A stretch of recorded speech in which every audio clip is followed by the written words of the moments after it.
साध संगत जी, प्रेम से कहना धन निरंकार जी। एक नई साखी के साथ स्वागत है आप सभी का आपके ही अपने चैनल पर। आज की साखी का विषय है सच्ची ईश्वर भक्ति। चलिए सुनते हैं आज की ये साखी।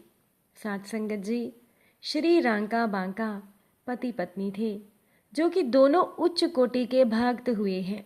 भक्त श्री रांका जी पति थे और भक्ति मती श्री बांका जी उनकी पत्नी थी। इन दोनों के हृदय में सिवा भगवान के और कुछ भी चाह नहीं थी। ये दोनों जंगल से लकड़ियां बीन कर लाते और उन्हीं को ही बेचकर अपनी जीविका चलाते थे। एक बार संत श्री नामदेव जी ने भगवान श्री कृष्ण जी से विनती की कि भक्त रांका बांका जी की गरीबी दूर कर दीजिए। भगवान ने उन्हें कहा कि मैंने बहुत उपायों से इन्हें देना चाहा, परंतु ये दोनों लेते ही नहीं हैं। यदि आपको मेरी बात पर यकीन नहीं है तो आप मेरे साथ चलिए, मैं आपको दिखाता हूँ। और फिर तो भगवान ने मार्ग में एक स्वर्ण मोहरों से भरी हुई थैली रख दी और भगवान जी स्वयं और श्री नामदेव जी दोनों जंगल में छुप गए। इतने में श्री रांका बांका जी दोनों उसी रास्ते से आए। आगे पति रांका जी थे और पीछे उनकी पत्नी बांका जी थी।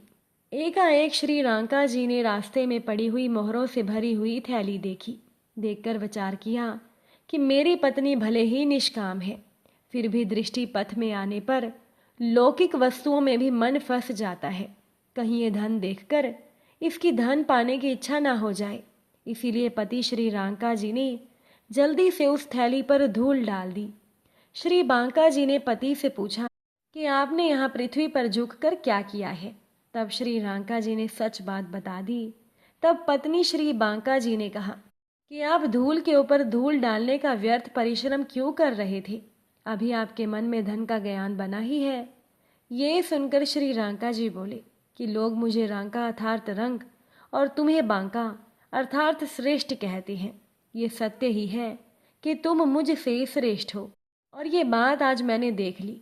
अब इनकी ये बातें सुनकर भगवान विट्ठल श्री कृष्ण जी श्री नामदेव जी से बोले कि देखिए, हमारी बात सत्य हुई। ये दोनों धन के प्रति इच्छुक ही नहीं हैं। भगवान की जीत हुई और श्री नामदेव जी हार गए। फिर भगवान ने कहा कि अगर तुम्हारे मन में विशेष परिताप है कि श्री रांका जी बांका जी की सहायता करनी ही चाहिए, तो चलो इनके लिए लकड़ी बटोरो। इसके बाद भगवान जी और श्री नामदेव जी लकड़ियाँ बटोरने लगे। इसके बाद जब श्री रांका जी और बांका जी लकड़ी बीनने आए तो जहाँ वहाँ उन्होंने लकड़ियों का ढेर देखा, उन दोनों का मन भयभीत हो गया। तब भगवान ने उन दोनों को दर्शन दिए। भगवान के साथ श्री नामदेव जी भी थे। तब भगवान ने श्री रांका जी से कुछ मांगने का अनुरोध किया। तब हाथ जोड़कर श्री रांका जी प्रार्थना करने लगे कि प्रभु, मुझे तो आपकी कृपा के अलावा और कुछ भी नहीं चाहिए। तब श्री नामदेव जी ने कहा कि कुछ नहीं तो प्रभु का रुख रखते हुए प्रभु का एक प्रसादी वस्त्र ही शरीर पर धारण कर लीजिए। यद्यपि इतने से भी श्री रांका जी बांका जी को लगा कि उनके सर पर भारी बोझ पड़ गया है, पर उन्होंने भगत और भगवान की रुचि रखने के लिए वस्त्र मात्र स्वीकार कर लिया। कुछ ऐसी ही थी श्री रांका जी बांका जी की ईश्वर भक्ति। साध संगत जी एक पुजारी जी थे। वो हमेशा ईश्वर की भक्ति में लगे रहते थे। सबसे मीठा बोलते, सबका खूब मान सम्मान करते। जो जैसा देता है उसे वैसा ही मिलता है। अब पुजारी जी को लोग भी बड़े श्रद्धा और सम्मान भाव से देखते थे। पुजारी जी प्रतिदिन सुबह सवेरे मंदिर आते, दिन भर भजन पूजन करते। लोगों को विश्वास हो गया कि अगर हम अपनी कोई भी समस्या पुजारी जी को कहेंगे तो वो हमारी बात भगवान तक ज़रूर पहुंचा देंगे और हल भी निकलवा देंगे। अब एक गाड़ी चलाने वाले ने भी सवारियों से पुजारी जी की भक्ति के बारे में सुन रखा था।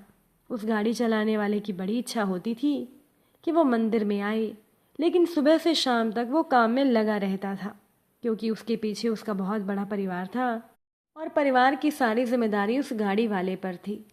उसे हमेशा इस बात का दुख रहता था कि पेट पालने के चक्कर में वो मंदिर नहीं जा पाता। वो लगातार भगवान से दूर हो रहा है। वो सोचा करता था कि मेरे जैसा तो कोई पापी शायद ही इस संसार में हो।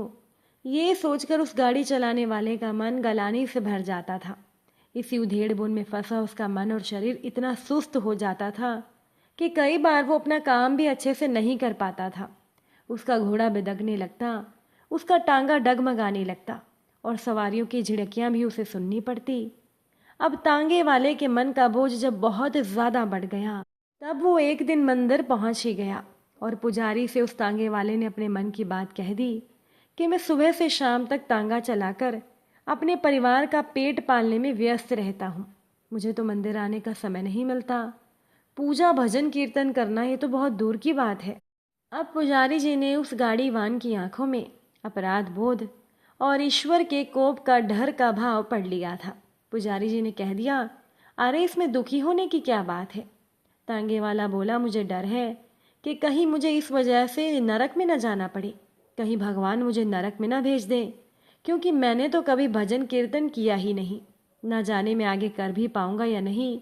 क्या मैं तांगा चलाना छोड़कर रोज मंदिर में पूजा करना शुरू कर दूं? अब पुजारी ने गाड़ीवान से पूछा कि तुम अपनी गाड़ी में अपने तांगे में सुबह से शाम तक लोगों को एक गांव से दूसरे गांव पहुंचाते हो। क्या कभी तुम्हारे साथ ऐसा हुआ है कि तुमने किसी बूढ़े अपाहिज, बच्चों या लाचार या जिनके पास पैसे ना हो, उन्हें बिना पैसे लिए अपने तांगे में बिठाया हो? गाड़ीवान बोला, बिल्कुल, मैं तो अक्सर यही करता हूँ।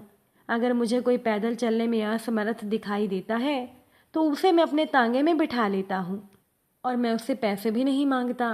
ये सुनकर वो पुजारी जी बड़े खुश हुए। उन्होंने गाड़ीवान से कहा कि तुम अपना काम ना छोड़ो। बूढ़े अपाहिजों, रोगियों और बच्चों और परेशान लोगों की सेवा करना ही तो ईश्वर की सच्ची भक्ति होती है। जिसके मन में करुणा और सेवा की भावना हो, उसके लिए तो पूरा संसार ही मंदिर समान है। अरे मंदिर तो उन्हें आना पड़ता है जो अपने कर्मों से भगवान की प्रार्थना नहीं कर पाते, लेकिन तुम तो अपने कर्मों से ही भगवान की पूजा कर रहे हो। तुम्हें तो मंदिर आने की ज़रूरत ही नहीं है।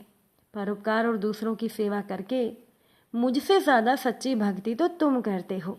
ईमानदारी से परिवार के भरण पोषण के साथ ही दूसरों के प्रति दया रखने वाले लोग भगवान को सबसे ज़्यादा प्रिय होते हैं। अगर तुमने अपना ये काम बंद कर दिया तो ये भगवान को अच्छा नहीं लगेगा। पूजा पाठ, भजन कीर्तन, सिमरन, ये सब मन को शांति देते हैं। मंदिर में हम खुद को भगवान के आगे समर्पित कर देते हैं। संसार के जीव ईश्वर की संतान हैं और तुम्हें तो पता ही है कि माता पिता तब ज़्यादा खुश होते हैं जब कोई उनके बच्चे से प्यार करे।